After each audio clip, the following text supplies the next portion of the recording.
मैं किससे अबाधित हूं? वहां क्या लिखा पंक्ति में? कर्म और कर्म फल से मैं अबाधित हूं, उनके द्वारा मैं बाधित नहीं हूं, उनके द्वारा मैं बाधक नहीं हूं, ऐसा अर्थ नहीं जमता। और चित्त पिंड, चेतना का पिंड हूं, चंड यानी तेजस्वी हूं, अखंड हूं, और सुगुण करंड हूं। सुगुण का अर्थ होता है सुंदर सुंदर गुणों का, करंड यानी बॉक्स, करंड का अर्थ पेटी होता है, पिटारा। तो मैं उन श्रेष्ठ गुणों का पिटारा हूं। और कलनी ते पुनि चित, और कलनी, कलनी यानी दोषों से चित हूं, मैं दोषों से पापों से रहित हूं। यूं चिंत्य निज में थिर भये तिन अकथ जो आनंद लह्यो।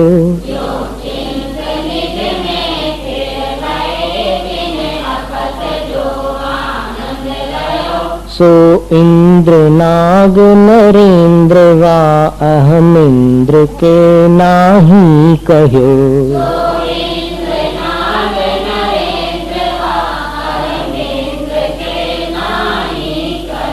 तब ही शुक्ल ध्यानाग्नि करि चौघाति विधि कानन दह्यो।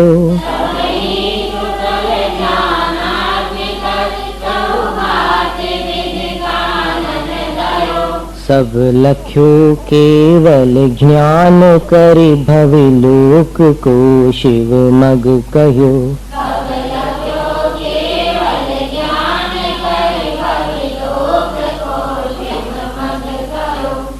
तो धर्म ध्यान रूप चिंतन पहले होता है और उसके पश्चात फिर शुक्ल ध्यान में साधु का प्रवेश हो जाता है। तो यूं चिंत्य, धर्म ध्यान में आत्मस्वरूप का इस तरह चिंतन करके निज में स्थिर भय, निष्कषाय भाव में स्थिर हो गए, अपने स्वरूप में, अपनी शांति में, निराकुलता में स्थिर हो गए। तिन, उन मुनियों को जो अकथ आनंद लह्यो, जिस अकथनीय आनंद का लाभ होता है, यानी ध्यान में लीन साधु को जो शब्दों से परे आनंद प्रकट होता है, सो वह आनंद इंद्र, नाग, नरेंद्र व अहमिंद्र के नाही कहो। कई शास्त्र में ऐसा नहीं कहा गया है कि वैसा आनंद इंद्र को भी प्राप्त होता होगा, या नाग कुमार देवों को प्राप्त, धरणेन्द्र को, नरेंद्र यानी चक्रवर्ती को प्राप्त होता हो, या अहमिंद्र 16वें स्वर्ग के ऊपर के देवों को भी वैसा आनंद कहीं प्राप्त होता हो, ऐसा कहीं उल्लेख नहीं मिलता। यानी साधु जब ध्यान में लीन हो जाते हैं तब जो आनंद होता है वो अद्वितीय होता है। और तब ही शुक्ल ध्यान अग्नि करी, उसी समय शुक्ल ध्यान की अग्नि द्वारा चौघाति विधि कानन दह्यो, 4 घातियां विधि यानी कर्म रूपी कानन अर्थात वन, उसको दह्यो जला डालते, यानी शुक्ल ध्यान की अग्नि से घातिया कर्म रूपी वन भस्म हो जाता है। और घातिया कर्म नष्ट हो जाए तो 13वां गुणस्थान होता है, और 13वें गुणस्थान में वो अंतरात्मा से परमात्मा बन जाते हैं, और परमात्मा यानी केवल ज्ञानी हो जाते हैं। तो सब लख्यो केवल ज्ञान करी, सब कुछ केवल ज्ञान के द्वारा वो देख लेते हैं। और भविलोक को शिव मग करियो, फिर भव्य लोक को, भव्य लोगों को, भव्य जीवों को शिव मग अर्थात मोक्ष मार्ग को कहियो कहते हैं। यानी तीर्थंकरों की बड़ी महानता है, विशेषता है कि जब तक पूर्ण ज्ञान नहीं होता तब तक उपदेश नहीं देते। जैसे नेमी राजुल संवाद लोगों ने, कवियों ने और साहित्यकारों ने बना दिए हैं, पर वास्तव में नेमी प्रभु ने कभी भी राजुल के साथ वार्तालाप नहीं किया मुनि अवस्था में। ये तो कथाएं और फिर कुछ ऐसे ड्रामेटिक संवाद सुनने में बहुत अच्छे लगते हैं, मन लग जाता है उसमें, लेकिन वास्तविकता क्या है कि नेमिनाथ भगवान दीक्षा के बाद से केवल ज्ञान होने तक बोले ही नहीं है। और केवल ज्ञान बहुत समय नहीं लगा था उनको, केवल ज्ञान होने में 56 दिन लगे थे, 56 दिन, 2 महीने भी पूरे नहीं हुए थे। और उनको केवल ज्ञान प्राप्त हो गया था। तो नेमिनाथ भगवान ने केवल ज्ञान के पहले कुछ नहीं बोला था किसी से। महावीर स्वामी ने भी कुछ नहीं बोला था किसी को, कहीं बैठ करके उन्होंने उपदेश नहीं दिया। क्योंकि तीर्थंकर जो होते हैं वो अधूरे ज्ञान के साथ बोलते नहीं, क्योंकि अधूरे ज्ञान के साथ बोलेंगे तो वो किसी अन्य जिनेंद्र के वचनानुसार उनको बोलना पड़ेगा। और चूंकि तीर्थंकर स्वयं जगत गुरु है तो वो उस परंपरा, जो पिछली परंपरा चली आई है, निकलेगा वही सत्य, क्योंकि सत्य एक है। जब वो केवल ज्ञान प्राप्त करेंगे और उनकी वाणी खिरेगी तो उसमें भी वही स्वरूप निकलेगा। लेकिन वो दूसरों के आश्रय से चलने वाले नहीं होते। तीर्थंकर कभी भी पराधीन नहीं रहते, वो हमेशा स्वाधीन उपदेश ही देते हैं और केवल ज्ञान के पहले मौन रहते हैं। अधूरे ज्ञान के साथ क्या बोलना। यद्यपि होते श्रुत केवली है, सर्वावधि ज्ञान उनके पास होता है और विपुलमति मन परे ज्ञान भी होता है। तो इतना ज्ञान होने पर आज अगर किसी के पास इसका अंश भी हो तो वो अपने आप को केवली से कम न समझे। लेकिन इतने विशाल ज्ञान के भंडार होकर के भी वो कभी बोलते नहीं। तो इससे ये समझ में आता है कि कम ज्ञान जिसका होता है वो ज्यादा बोलता है और ज्यादा ज्ञान जिसके पास होता है वो कम बोलता है।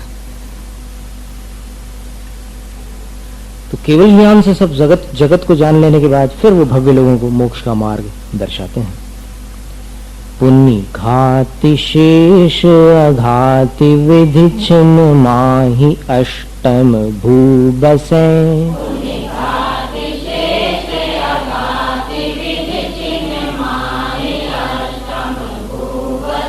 वसु कर्म बिन से सुगुण वसु सम्यक्त्व आदिक सबल से।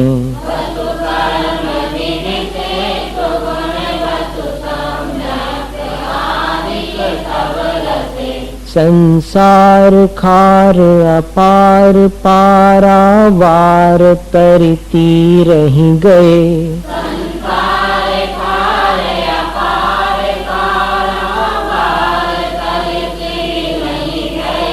अविकार अकल अरूप शुचि चिद्रूप अविनाशी भये।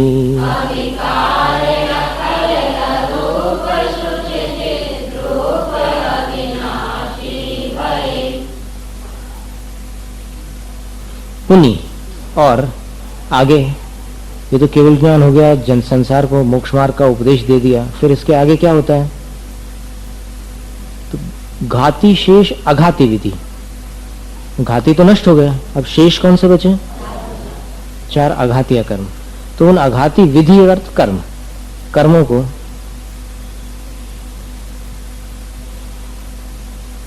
अच्छा, घाती शेष का अर्थ यहां पर घातीय कर्म नहीं है, शेष अघाती विधि घाती, ऐसा अर्थ है, अन्वय ऐसा लगाएंगे। फिर शेष जो अघातीय कर्म है उनका घात करके, आ रहा समझ में? पुनि फिर शेष अघाती विधि घाती, शेष अघातीय कर्मों का घात करके छिन्न माही, एक क्षण मात्र में अष्टम भू बसे, अष्टम पृथ्वी को प्राप्त करके वहां निवास कर लेते हैं। अष्टम पृथ्वी है ना, सिद्धशिला नीचे की 7 पृथ्वियां और सबसे ऊपर एक ईशत प्रागभार नाम की पृथ्वी है। नाम याद रखना, सिद्धशिला जिसको कहते हैं। ईशत, ई दीर्घ, षटकोण का श, आधा त, फिर प्राग, प्रा, फिर आधा ग और भार, ईशत प्राग भार। ईशत प्रागभार नाम की पृथ्वी है। इसको मोक्षशिला या सिद्धशिला भी बोलते हैं लोग, और ये अर्धचंद्राकार होती है। हरिवंश पुराण में इसका वर्णन मिलता है। ये ईशत प्रागभार जो पृथ्वी है, अष्टम भू की यहाँ चर्चा चली इसलिए इसका हम थोड़ा सा वर्णन कर रहे हैं। ये उत्तानित छत्राकार है, पद्म पुराण में इसका उल्लेख है। उत्तान, अब छत्र जो होता है वो ऐसा अवतानित होता है, माने नीचे की तरफ फैला रहता है, और उत्तानित छत्रकार का क्या होगा? ऐसा हो जाएगा। तो ये जो अष्टम वसुधा होती है सिद्धशिला, ये मध्य में 8 योजन मोटी होती है। ये सारी जानकारियाँ अगर आप रखना चाहो तो रख सकते हैं। मध्य में, मध्य अर्थात सुमेरु पर्वत के शिखर के बिल्कुल ऊपर अगर चले जाएं 7 राजू, तो वो जो मध्य भाग है ईशत प्रागभार पृथ्वी का, ये पूरी स्फटिक की शिला है, वो 8 योजन मोटा है मध्य भाग, और ऐसे छत्र के आकार है। तो इसका जो अंतिम भाग है वो अंगुल के असंख्यातवें भाग प्रमाण सूक्ष्म है, यानी बीच में 8 योजन और ऐसे ऐसे पतला होते होते होते होते पूरे 2.5 द्वीप जितना इसका आकार है। तो ऐसे आखिरी में जो पतली हो जाएगी, तो इतनी पतली हो जाएगी वो शिला कि बिल्कुल अंगुल के असंख्यातवें भाग चली जाएगी, और ये आकार है उसका, उत्तान छत्राकार। अभी कुछ एक प्रकरण चलता है शिविरों में, एक विवादित प्रकरण चलता है कि ये सिद्ध शिला का आकार ऐसा है, इसलिए आप लोग जो पूजा करते समय ये आकार बनाते हैं उसको ऐसे बनाया करो।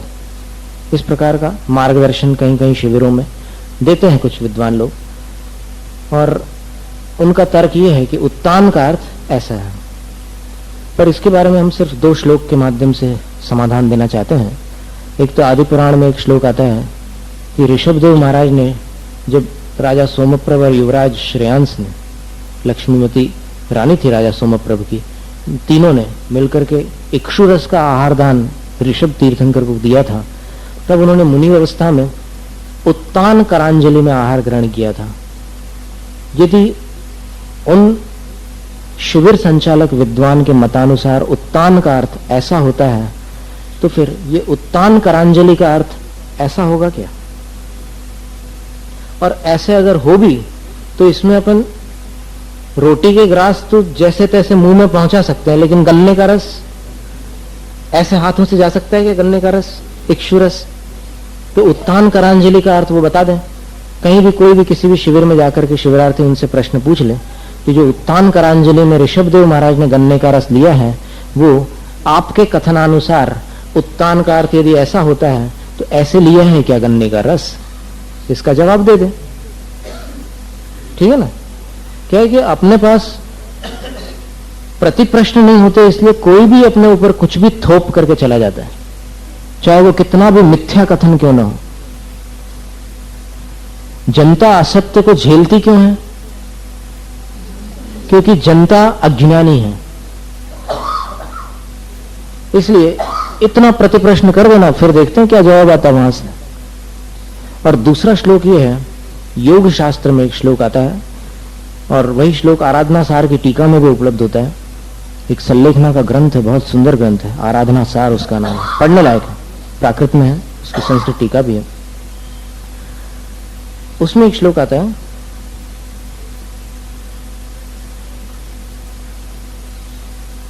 स्याज्जंघयो रधोभागे पादो परिकृते सति पर्यंको नाभिगोत्तान दक्षिणोत्तर पाणिकः। ये श्लोक दिया इसमें कि ध्यान में बैठने के लिए साधु को कोई अच्छा आसन चुन करके बैठना चाहिए। आसन यानी अपने शरीर की कोई अच्छी मुद्रा बना करके बैठना चाहिए, पांव फैला करके या फिर दीवार से टिक करके ध्यान लगाने पर शुक्ल ध्यान नहीं हो सकता। तो उसके लिए व्यवस्थित बैठना चाहिए। पर्यंक आसन पंचम काल में श्रेष्ठ आसन है। पंचम काल में गृहस्थों के लिए भी सामायिक करने के लिए श्रेष्ठ आसन पर्यंक आसन बताया। पर्यंक आसन का स्वरूप बतलाते हुए उन्होंने लिखा है कि शायद जंघयोर अधोभागे, ये जंगा बोलते हैं घुटने के नीचे वाले भाग को। अपन क्या है कि हिंदी में जांग शब्द आता है एक, और संस्कृत में जंगा शब्द आता है, तो इन दोनों को अपन अपनी छोटी बुद्धि से समझते हैं कि ये एक अर्थवाची है। जांग कोई संस्कृत में जंगा बोलते होंगे, ऐसी अपनी बुद्धि चलती है, लेकिन जंगा का अर्थ होता है घुटने के नीचे का भाग, और जांग का अर्थ होता है घुटने के ऊपर का भाग। तो कहां से एक होंगे दोनों, बताओ? कभी हो सकते एक? सवाल ही नहीं। तो फिर जंघे और अधोभागे, ये जो दोनों पिंडलियां हैं, इनके नीचे भाग में, नीचे वाले हिस्से में पादों परिकृते सती, ये जो पिंडलियां हैं, दोनों पिंडलियों का जो निचला भाग है वो दोनों पैरों के ऊपर आ जाए, जैसे अभी हम बैठे हुए हैं। आप लोगों में से भी बहुत लोग बैठे हुए हैं अभी। आगे समझ में? श्लोक का अर्थ एक एक शब्द से अपन लगाओ ना।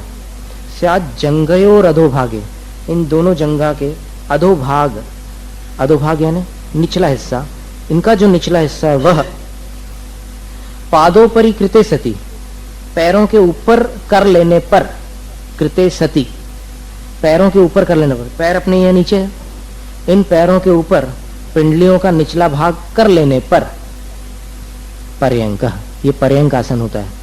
लेकिन इसमें हाथ कैसे रखने का, तो हाथ के बारे में आगे लिखी पंक्ति, नाभिगोत्तान दक्षिणोत्तर पाणिक, नाभि स्थान पर हाथ रहेंगे, ऐसे गोद में नहीं टिकाएंगे। पर्यंक आसन में हाथों को टिकाना नहीं है अपनी गोद में। पर्यंक आसन में दोनों हाथों को कैसे रखना है, नाभिग, नाभि को गत होंगे ये दोनों हाथ अपने, और दक्षिण उत्तर पाणी का, ऊपर कौन सा होगा, दक्षिण, और नीचे उत्तर पाणी। अब दक्षिण पाणी का अर्थ होता है दाहिना हाथ, उत्तर पाणी का अर्थ होता है बायां हाथ, तो ऐसा। और कैसा लिखा है, उत्तान दक्षिणोत्तर पाणी का, उत्तान शब्द की व्याख्या कर रहे हो, उत्तान दक्षिणोत्तर पाणी का, उत्तान दक्षिणोत्तर पाणी का अर्थ ऐसा होगा। उनसे पूछना है अपने को, जो कहते हैं ना उत्तान का अर्थ ऐसा होता है, उनसे ये प्रश्न करना है कि पर्यंक आसन में, हमारे गुरु महाराज बैठते हैं पर्यंक आसन में, जब भी आचार्य वंदना आदि होती है तो ऐसे ही बैठ करके वो कायोत्सर्ग करते हैं, टिकाते नहीं हाथ।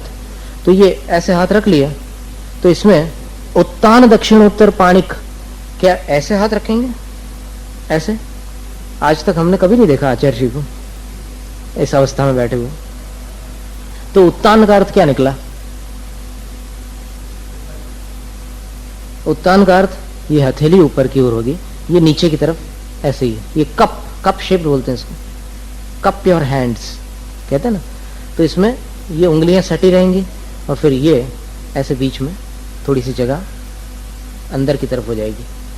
तो ये दक्षिण उत्तर पाणी का, उत्तान दक्षिण उत्तर पाणी का, उत्तान दक्षिण पाणी और उत्तान उत्तर पाणी। दक्षिण पाणी को पहले कहा क्योंकि ऊपर है, उत्तर पाणी को बाद में कहा क्योंकि नीचे है। और जैन शास्त्रों में जितने भी आसन बतलाए हैं, अजैनों में जो पद्मासन आदि का स्वरूप है उसमें और जैन में जो फर्क है वो केवल इतना है कि इसमें ये दाहिना पैर हमेशा ऊपर रहता है या दाहिना हाथ हमेशा ऊपर रहता है, पर वहां पर कभी बायां भी ऊपर आ जाता है। जैसे उदाहरण के लिए जो योग संप्रदाय है उनके यहाँ पद्मासन लगाते हैं, तो पद्मासन में पहले दाहिना पैर ऐसे रख देते हैं, फिर बायां पैर ऐसे रख देते हैं, तो ऊपर कौन सा आया पैर, बायां आया। लेकिन जैन शास्त्रों में बोला कि ऐसा नहीं चलता। जैन शास्त्रों में पहले बाएं पैर को रखेंगे, फिर दाहिने को ऊपर रखेंगे ऐसे, तो ये ऐसा आसन बनता है पद्मासन। और पद्मासन और वीरासन इन दोनों में फर्क है। अभी अगर ये आपके जो पैर हैं ये अगर जांघों के ऊपर आ जाए तो वीरासन है, और अगर ऐसे पिंडलियों के ऊपर हो तो पद्मासन है। भगवान के पिंडलियों के ऊपर देख लीजिए, ध्यान दिया कभी आपने? देखो भगवान के जो चरण हैं, श्री जी के चरण जांघों के ऊपर नहीं जा रहे हैं, देख लो आप, एक बार नजर डालो, क्या नुकसान है। जितनी बार इन आंखों का सदुपयोग हो जाए देव दर्शन में, आंखें धन्य होती हैं। अद्या भवत सफलता नयनद्वयस्य देवत्वदीय चरणाम्बुज वीक्षणेन, आपके चरण कमलों के वीक्षण यानी दर्शन से मेरी आंखें आज सफल हो गई।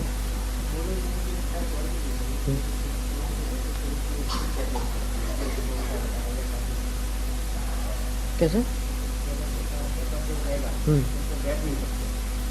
नहीं तो उसका, हाँ इसका और खुलासा करो, बहुत सरल बात है, इसमें कोई बड़ी बात नहीं। ये तो क्या होता है कि सिद्धशिला जहां पर संपन्न होती है उसके आगे लोक का जो अग्रभाग है वहां 3 वातवल है। ये सर्वार्थ सिद्धि विमान की जो ध्वजा है ऊपर, देवलोक के अंतिम विमान का नाम क्या है? सर्वार्थ सिद्धि।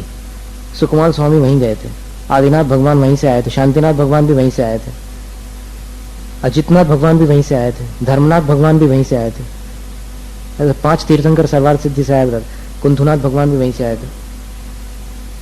फिर मतांतर से कुछ और भी विकल्प हो सकते हैं, लेकिन आदिनाथ भगवान तो निश्चित रूप से सर्वार्थ सिद्धि से आए थे और शांतिनाथ भगवान तो आए ही थे।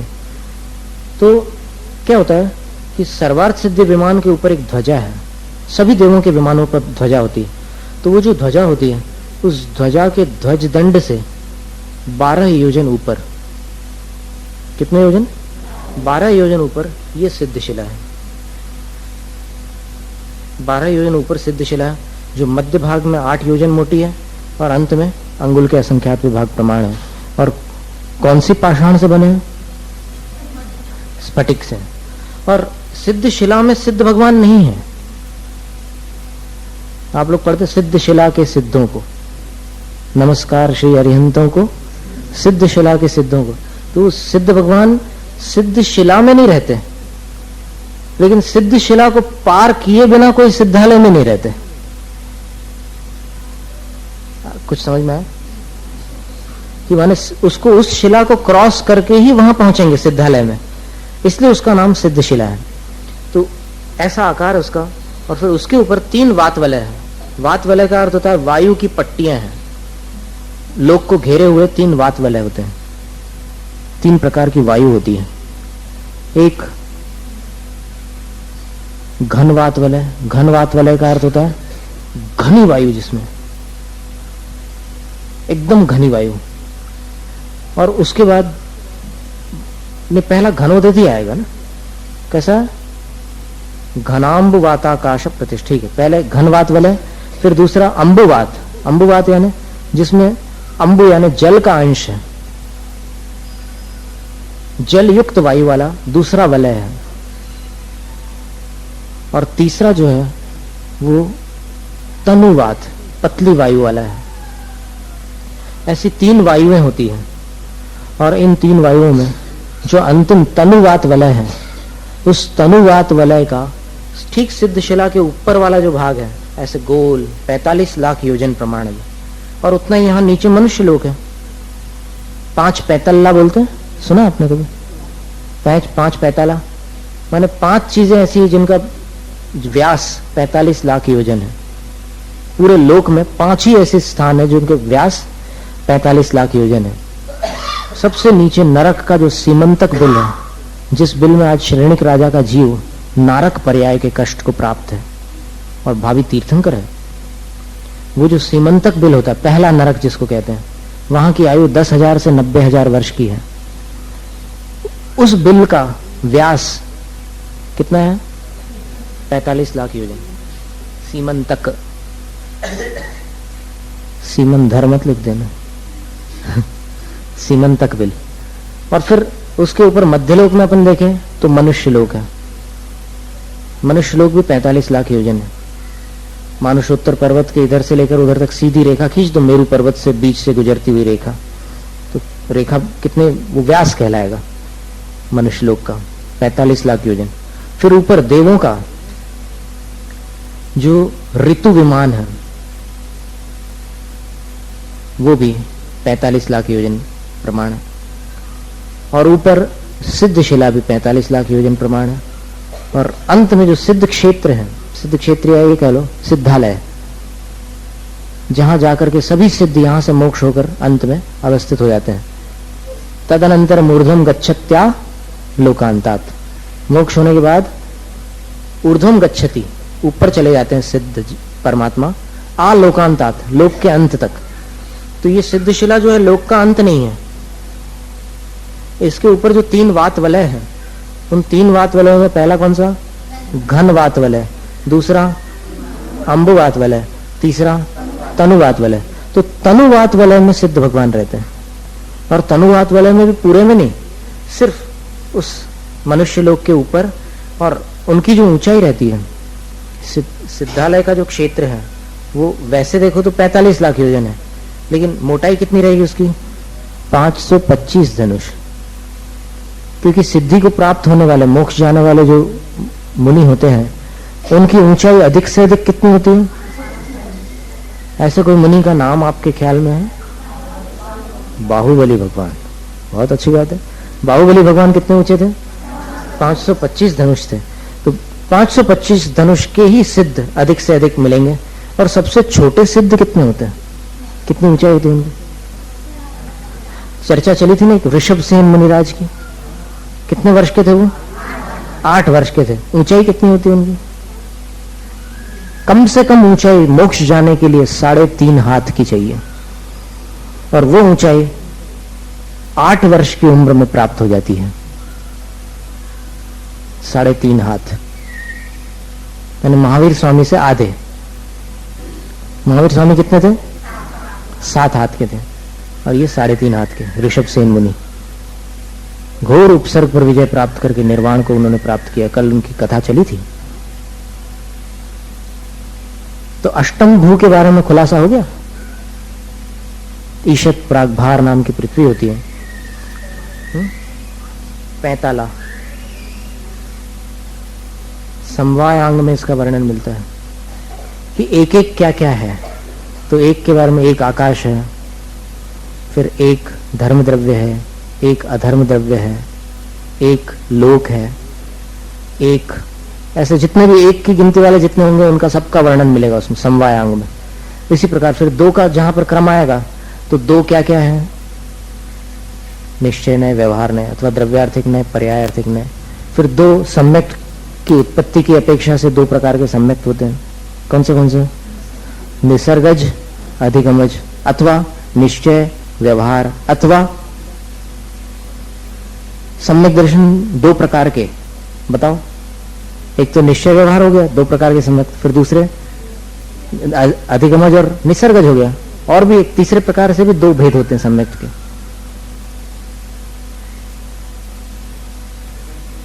बहुत सरल है। सराग और वीतराग सम्यक दर्शन, ऐसे 2 भेद होते हैं। अब फिर 3 की बारी आती है। तो 3 में क्या क्या आता है?